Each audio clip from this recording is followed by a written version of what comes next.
If you have been on the internet for more than 3 minutes in the past week, you might be aware that a certain YouTuber named Gabby Hanna has been at the center of a lot of controversy. And a lot of it has to do with a series that she has been releasing, basically, where she tries to vindicate some of the past controversies that she's been a part of. I'm not going to go over all of that and break that down. It's seriously way too much. I feel like if somebody wanted to write about it, that it would actually constitute like a published book, because there are so many parties involved and there are so many perspectives and there are so many things that have happened, and a lot of it is really really dark. Like, it's not just petty internet drama of he said, she said. It entails some really dark topics. And as of, it was yesterday that she released a phone call. She released a 3-hour phone call that she had with another creator, Jessi Smiles, who she has had some of the biggest issues with. And her conflicts with Jessi have been somewhat at the center of all of the controversy. And you're probably thinking to yourself, who the hell would listen to a 3-hour phone call? And I am one of those people. I had nothing better to do yesterday. I had it playing while I was doing chores. And frankly, it was something that I couldn't stop. It was like watching a car accident happen. It was such a wreck that it was fascinating and depressing and just kind of a bummer, but I couldn't stop. I couldn't stop listening to this train wreck unravel. And I have a lot of thoughts about Gabby, about the phone call, about toxic friendships that I thought that I would share. And I will say, as a kind of preamble to all of this, that I have some unpopular opinions about Gabby that I'm going to share in this. I'm going to share some things that might rub some people the wrong way, but I'm going to share them and be honest with them regardless, because I feel like they need to be said. And if someone presents me with a perspective or some information to change my mind, I'm open to it. But my unpopular opinion overall is that I think a lot of Gabby's anger is actually kind of justified. Now, I'm not sure with how she's going about doing it. I don't know if I would like her as a person. I don't know her as a person, so I can't say for sure. But based on the way that she conducts herself and has admitted to conducting herself in the past, I don't think she's a particularly pleasant person to be around. I think she's kind of egotistical. She comes off as very self-centered. I think she does have some trait, like some narcissistic traits to her personality. I'm not going to label her a narcissist or like a clinical narcissist, because I simply don't have the information that I would need to, diagnose someone with that. But she doesn't seem like a pleasant person. However, I do agree that a lot of the campaigns against her have not necessarily been rooted in genuine concern.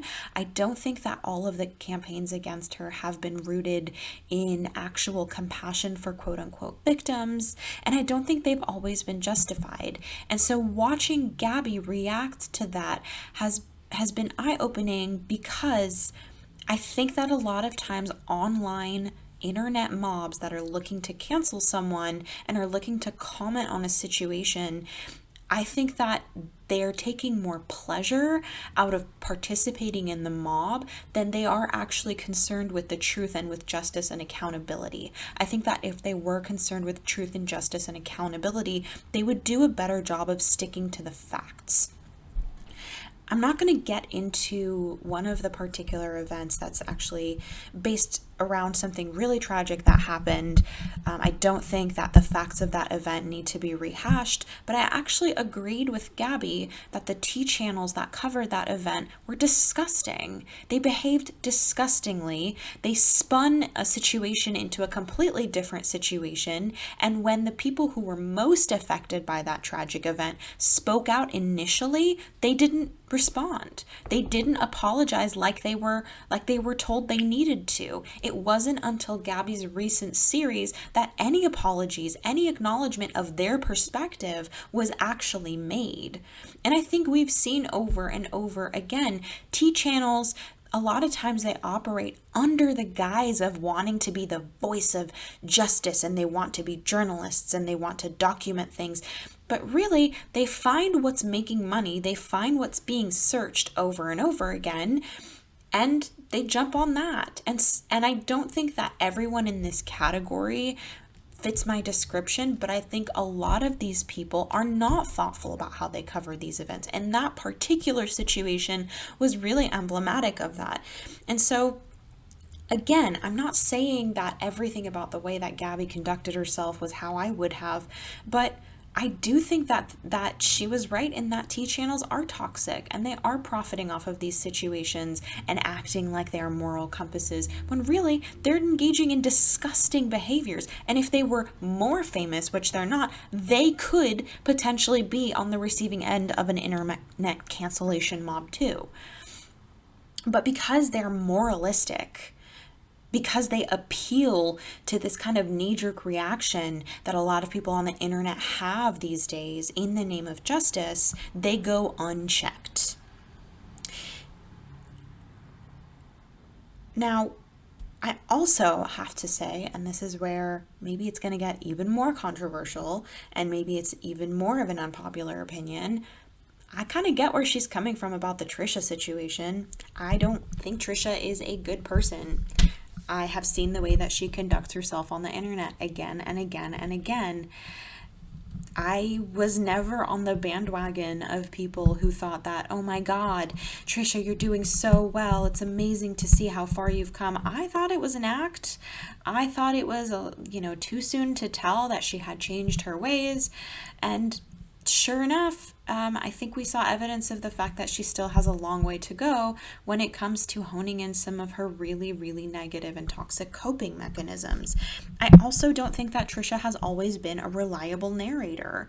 I think that Gabby has actually made a pretty good case that they were friends, and Trisha has said over and over again, I don't know this person, I've never hung out with this person, and I think that there was a lot of evidence to the contrary. Now, Trisha had every right to be upset about something that Gabby did, but to go as far as to say that they were never friends with Gabby, to go as far as to say that they don't know Gabby, that all of that, it's just been disproven. And when it was disproven, as we saw in the video of Gabby's podcast when she brought Trisha on, she didn't really have much to say when those things were disproven. And I do think that Gabby had a right to address those things that Trisha was saying. And this is where I'm probably going to get a lot of hate, but it's where I stand right now. And again, if someone presents me with information that I see as convincing, I'll change my mind. But if I were in Gabby's position and I had a friend, and that friend may be exposed to an STD, I probably would have done the same thing. I probably would have said, hey, this is what I heard, giving you a heads up. What I wouldn't do that Gabby did is then demand an explanation as to why we're not friends anymore. If I was friends with Trisha, and I kind of in a way threw Trisha under the bus, and Jason was my friend, and I said to Jason, hey, awkward, but I heard this thing about Trisha. I just thought you should know. I would then accept that in that moment, I have pledged my loyalty to Jason, and Trisha will probably not like that. Trisha will probably hate that, but I did what I did because I acted on my principles. I wouldn't then go to Trisha and be like, why are you talking shit about me? I didn't say this, and really just publicly go on Instagram and be like, would you do this? And make it a public situation. I would have done what I had done and stood by it, and not try to redeem myself afterwards, because that in that moment it was about my principles and it was about what I felt that I owed my friend. So again, I feel like this is a part of Gabby's complex where she needs to be liked, and a part of Gabby's complex where she needs everybody to be on her side, which is going to come up later in what I talk about. So again, I think that there are times when Gabby is justified in what she does. And like I said, I would probably tell my friend too. One of my good girlfriends was dating a guy, and it was said that he has an STD, I might tell my girlfriend. I might feel icky about it, but I might tell them. I care about my girlfriend, right? And if I was on the other side of that, and we're not perfect. As human beings, we're not perfect. We should always be asking about each other's statuses. We don't always. We don't. That is the nature of human sexuality, right? So if I was dating someone and it was hot and heavy and I was at risk of something and my friend knew and didn't tell me, I would feel really hurt by that. So that's my perspective on that.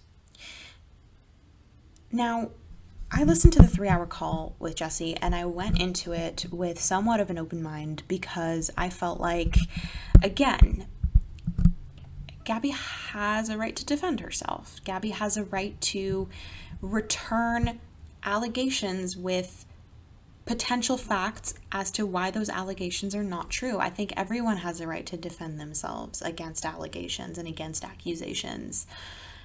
And I'm going to share something that's probably the most controversial part of this statement, but I want you to hear me out on it. Just because someone is a survivor of something doesn't mean that they are automatically in the right when it comes to a conflict like this one. I say that as a person who is a survivor. Before anyone wants to come for me, I'm one of the many people out there who is a survivor of a traumatic incident, very much like the one that is at play here, very much like the one that gets discussed here. So just because I'm a survivor of something doesn't mean that I am no longer ever to be heard out and criticized logically and reasonably. In fact, I don't want to be infantilized that way. And I do not think that Jessi wants to be infantilized that way. I listened to the call and I do not think that Jessi automatically thinks she's right because she says, I'm the victim and therefore I'm right. I don't think Jessi is that way. I do think a lot of the activity on the internet, a lot of the Twitter accounts that are commenting on this situation want to treat Jessi that way. They want to jump into this drama. They say things and they perpetuate things that are bending the truth or exaggerating the truth. And they obfuscate the issues at hand because, again, there is just this tendency of the internet to want to join a mob. And in doing so, not being particularly concerned with the facts of the matter. So I'm kind of setting that context, and that is why I went into the call willing to really hear out the situation, because the thing is, I felt like everyone was going to open that call and just be ready to see Gabby as the villain in the call, right? Any tone of voice that Gabby took, I feel like if people went into it hating Gabby, anything that Gabby did in that call would have been bad. If she spoke in a soft tone, they would say that she's being manipulative. If she spoke in a harsh tone, they would say that she was being aggressive. If she cried, they would say that she, again, was trying to be manipulative. If she didn't get emotional, they would say that she actually doesn't care. Look how cold and unemotional that she is. So I felt like Gabby was kind of set up to never really be seen or heard. And there was a part of me that wanted to see and hear. I wanted to see what would come of this conversation. And frankly, it was really hard to listen to. And I kept in my mind, this is something that my mind does. A lot of times I try to think of what the other side would say. Think of what the villain in a situation would say. It's just a part of the way that I think, is that I play devil's advocate in my head. I don't necessarily go into arguments trying to defend, people who are abusers. I don't go to my friends and be like, well, to play devil's advocate for your abuser. I don't do that. But in my head, and I think that this is actually a really healthy impulse for someone to have, I try to think about what their perspective would be. And sometimes it strengthens my perspective, and sometimes it makes me examine my perspective. And so I went into it trying to think of why Gabby would talk the way that she did. And I still had a really hard time justifying her behavior in this phone call. Gabby is hard to talk to. She is really hard to talk to. She is a strong arguer. Like, she does not back down. She does not soften up. I actually was thinking during that call, if Gabby had given up this YouTube gig a while ago before all of this exploded and had become like a manager for some kind of YouTube talent and just decided she's going to be in the like behind the scenes of the YouTube world, I think she would have actually made a killing. Because I think if she was toe to toe with like producers and other managers and things like that, like powerful people in the industry, I think she would be fearless at that. But when she is talking to someone who used to be a friend, who is a mother, who is pregnant at the time, who is having to process her trauma over and over and over again in these conversations, it's horrific. It's horrific. She is not willing to budge with anything. There were times when Jessi was really willing to kind of hear her out, and I kind of have to applaud her for that. She was willing to say that she did something wrong. Gabby really wasn't willing to back down, and the thing that was most frustrating about Gabby is that she wanted people to agree with her subjective experiences, right? When there are certain things when you're in an argument and you're stuck in something like this, there are certain things that you, especially when they're subjective, you're not going to see eye to eye on. And the frustrating thing about this interaction is that Gabby wanted Jessi to see certain subjective things in her way. And an example of that is, for example, they were talking about dealing with things publicly versus dealing with things privately. And Jessi was comparing her making a public video to Gabby talking to a fan. And Gabby was saying that those two things are completely different. It doesn't even compare. And Jessi was not in agreement with that. She felt that talking to a young fan, and trying to use that fan to kind of garner support for Gabby was along the lines of the same kind of inappropriateness. I kind of see where she's coming from. A fan, she's a part of your audience, right? And you reached out to a member of your audience and did similar to what you accused Jessi of doing. I do think it's to a different degree, but I think it was the same kind of approach. If you can't make your argument, you rally another person who is not involved to become involved. I think this is one of those things I feel that's subjective. Somebody might agree with me, somebody might not. I do kind of see Jessi's side on this. It is very subjective, but it was really cringy to watch Gabby try to get Jessi to believe her on that, because you know what? At that point, they had reached a few points of agreement. There was times in the call when I felt like they were on the same page. There was times when I was hopeful. This call was a journey, honestly.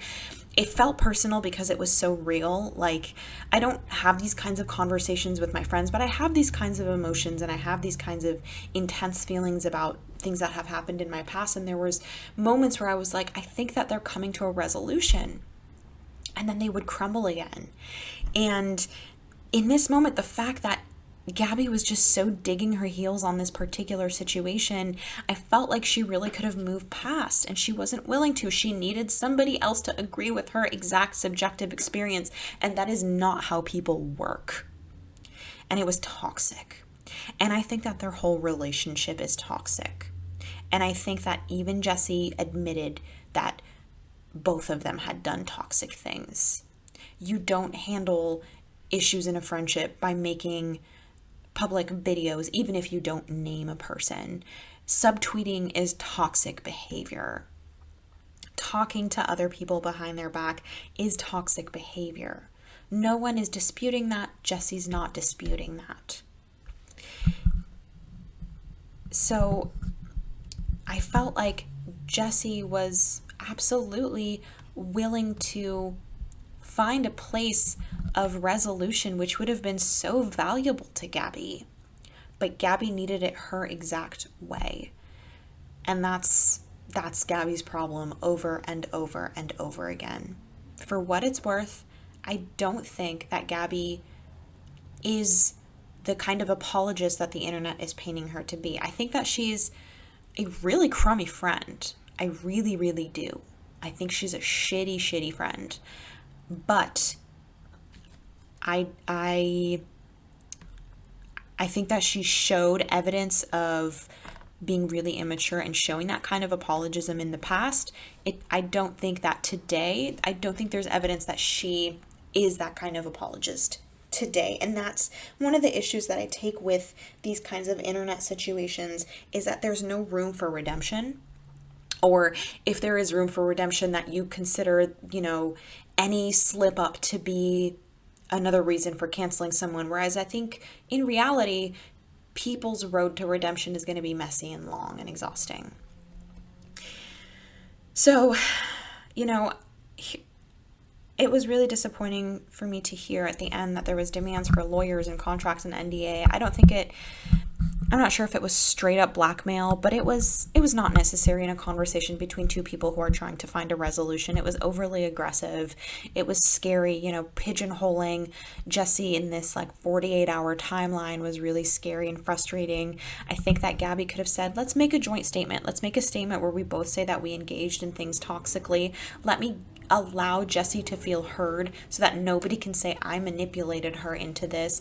I feel like that could have gone really well. I think if that joint statement had come out and the two of them truly left each other alone, I think that would have been really healthy. I think that could have really gone a long way. And when it comes to toxic relationships, there are things that you just gotta learn to let go, man. That's what I learned from this call, is that you gotta learn to let things go.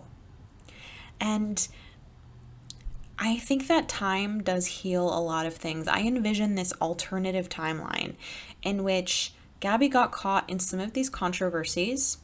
Some of them were unfair. Like I said, they were unfair. If she had given it time to really focus on her music. And I think she's talented. Another unpopular controversial opinion. I actually think she's really talented. I think sometimes she overdoes it, but I think if she can get to a place where she mellows out and embodies who she is, I actually think there's a lot of potential there. I don't think she has to have these huge productions and these huge music videos that she spends a ton of money on. If she just had someone playing the guitar and her singing in her rock grungy style, I think she could get really far. I think if she really focused on that she says she finds a lot of joy in, I think that if she focused on her art, I actually really like her paintings.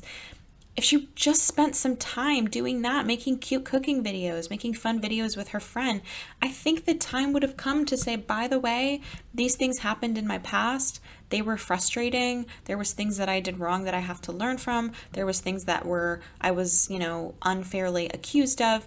I think a lot of it would have died down. I think time heals a lot of things. I think time really shows. Time is light, in my opinion. I have seen a lot of situations after time we see the public's opinion change and go in a completely different direction. I think about that with the Taylor Swift, Kim Kardashian situation, right? I think it was the time when Kim Kardashian released a recording. Kim Kardashian released a recording of Taylor saying certain things, and if you were Taylor Swift or adjacent to Taylor Swift at that time, no one wanted to hear what you had to say. It was just F Taylor Swift. That's what it was. Yes, Kim got her. Yes, Kanye's being vindicated. But eventually, over time, I think the public's opinion has really changed on this. I think over time, people have seen the light of the situation, which is that Kim isn't an angel and Taylor isn't either, and the vice versa of that isn't true. People are never 100% one thing, but I think time needed to heal that, and time needed to show people the error of their knee-jerk reactions. And I think that if Gabby gave it more time, that she would have found healing and not needed to lash out in this way, and not needed to re-traumatize people, and not needed to conduct herself in such an unflattering manner. She's back at square one. She's at worse than square one. She's at square -10.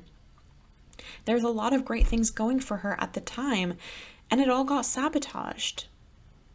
And I don't know if there's a road to coming back to this. Almost everyone who has been on the receiving end of those kinds of cancellation campaigns, they're back. But it took time. It took time, and it took a repeated pattern of showing things being done differently. I actually really don't believe in quote unquote cancel culture. I don't believe that people, because of something they did in their past, should never have a road to redemption, that they should always be without jobs, that they should be hungry on the streets. I think if you can demonstrate that you've done better, I think you deserve a road to recovery. I think you do deserve redemption. Otherwise, why would anybody else watching change their behavior, right? But that's the thing. You have to try. You have to make an effort. You have to stop constantly seeing yourself as a victim. Again, like I said earlier, nothing is 100% one way. You're not 100% a victim, and you're not 100% an aggressor. You have to be willing to look at past situations and see, the way that our human interactions and our dynamics in relationships transform over time. In certain situations, there was power tipping your way in that way, and then certain situations the power tipped in a different direction. I think you're best off when you're willing to have that flexibility of your own self-image. I don't know what's going to come next. I'll be watching, because it's hard not to, and I think that part of the fascination around this is that we see a lot of ourselves in these situations. We see a lot of past conflicts we've had with friends in these situations. It's dark, and I hope that it doesn't get darker for everyone's sake. I really do. Anyway, if you've made it this far, thanks for listening to my first YouTube video, and I hope that you have a great weekend. I'm sure some people are going to have a lot to say about some of the opinions that I shared, which, sure, sound them off in the comments below.